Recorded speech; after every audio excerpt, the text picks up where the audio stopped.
1 cup ಉಳ್ದೋಗಿರೋ ಅಂಥ ಅನ್ನದಿಂದ ಇಷ್ಟು ಸಾಫ್ಟಾಗಿರೋ ಅಂಥ ಅಕ್ಕಿ ರೊಟ್ಟಿ ಮಾಡ್ಬೋದು ಅಂದರೆ ನೀವು ನಂಬ್ತೀರಾ? ಮೊದಲಿಗೆ ನಾನಿಲ್ಲಿ ನೈಟ್ ಉಳಿದಿರೋ ಅಂಥ ಅನ್ನನ ಈ ರೀತಿ ಚೆನ್ನಾಗಿ ಪುಡಿ ಮಾಡಿ ಇಟ್ಕೊತಾ ಇದ್ದೀನಿ. ಅನ್ನನ ವೇಸ್ಟ್ ಮಾಡ್ದಿರಾ ಈ ರೀತಿ ಒಂದು ಸರಿ ನೀವು ಟ್ರೈ ಮಾಡಿದ್ರೆ ಮತ್ತೆ ಮತ್ತೆ ಮಾಡ್ತೀರಾ. ಅಷ್ಟು ಸಾಫ್ಟಾಗಿ ಅಷ್ಟು ರುಚಿಯಾಗಿ ಬರುತ್ತೆ ಈ ರೊಟ್ಟಿ. ನಿಮಗೆ ನೋಡ್ತಾ ಇದ್ರೇ ಗೊತ್ತಾಗ್ತಾ ಇರ್ಬೋದು ಹತ್ತಿ ಥರ ಎಷ್ಟು ಮೆದುವಾಗಿದೆ ಅಂತ.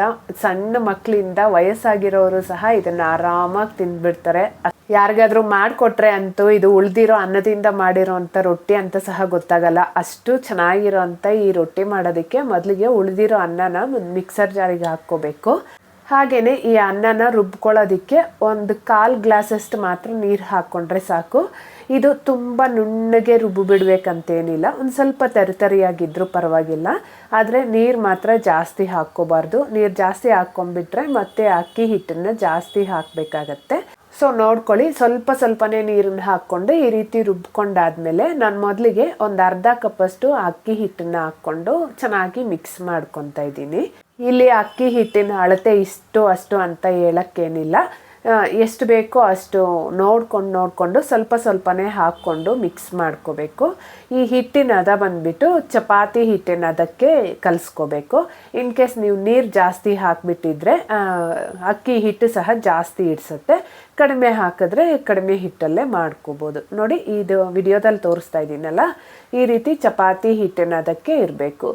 ನಾನಿಲ್ಲಿ ರೊಟ್ಟಿನ 2 ರೀತಿ ಮಾಡಿ ತೋರಿಸ್ತೀನಿ. ಹಾಗೆಯೇ ಯಾವ ರೊಟ್ಟಿ ಸಾಫ್ಟಾಗಿ ಬರುತ್ತೆ ಅಂತ ಸಹ ಹೇಳ್ತೀನಿ.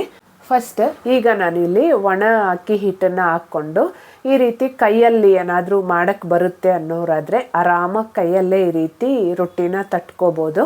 ಎಲ್ಲರಿಗೂ ಈ ರೀತಿ ಮಾಡೋಕ್ಕೆ ಕಷ್ಟ ಆಗ್ಬೋದು, ಇದಕ್ಕೆ ಪ್ರಾಕ್ಟೀಸ್ ಬೇಕಾಗತ್ತೆ. ಸೊ ಅದಕ್ಕೆ ಈ ರೀತಿ ಚಪಾತಿ ಕೋಲು ಇರುತ್ತಲ್ವ, ಅದರಿಂದ ಒಂದು ಸ್ವಲ್ಪ ಮೆದುವಾಗಿ ಲಟ್ಸ್ಕೋಬೇಕು. ಚಪಾತಿನ ಲಟ್ಸ್ತೀವಲ್ಲ ಅಷ್ಟು ಹಾರ್ಡಾಗಿ ಲಟ್ಸ್ಬಿಟ್ರೆ ಇದು ರೊಟ್ಟಿ ಮುರಿದೋಗೋ ಚಾನ್ಸಸ್ ಇರುತ್ತೆ.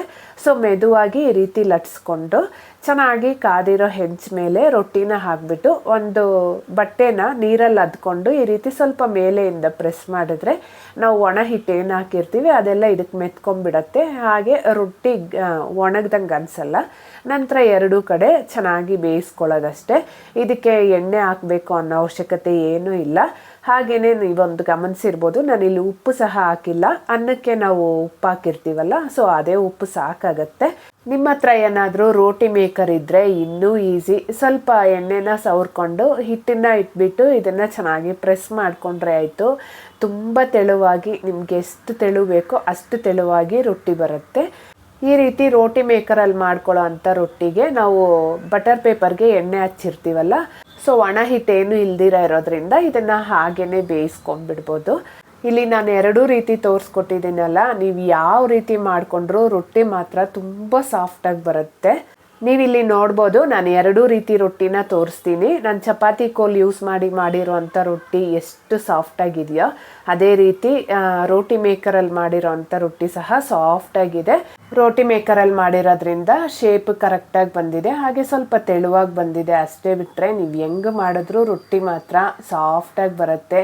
ಈ ರೀತಿ ಅಕ್ಕಿ ರೊಟ್ಟಿನ ಮಿಸ್ ಮಾಡದೆ ನೀವು ಸಹ ಒಂದ್ಸರಿ ಟ್ರೈ ಮಾಡಿ ನೋಡಿ, ಮತ್ತೆ ಮಾಡ್ತೀರಾ. ಖಂಡಿತ ವಿಡಿಯೋ ಇಷ್ಟ ಆಗಿರುತ್ತೆ ಅಂದ್ಕೊತೀನಿ. ಇಷ್ಟ ಆಗಿದ್ದರೆ ಮಾತ್ರ ಮಿಸ್ ಮಾಡದೆ ಲೈಕ್ ಮಾಡಿ, ಹಾಗೆ ಚಾನಲ್ನ ಸಬ್ಸ್ಕ್ರೈಬ್ ಮಾಡಿ. Thank you.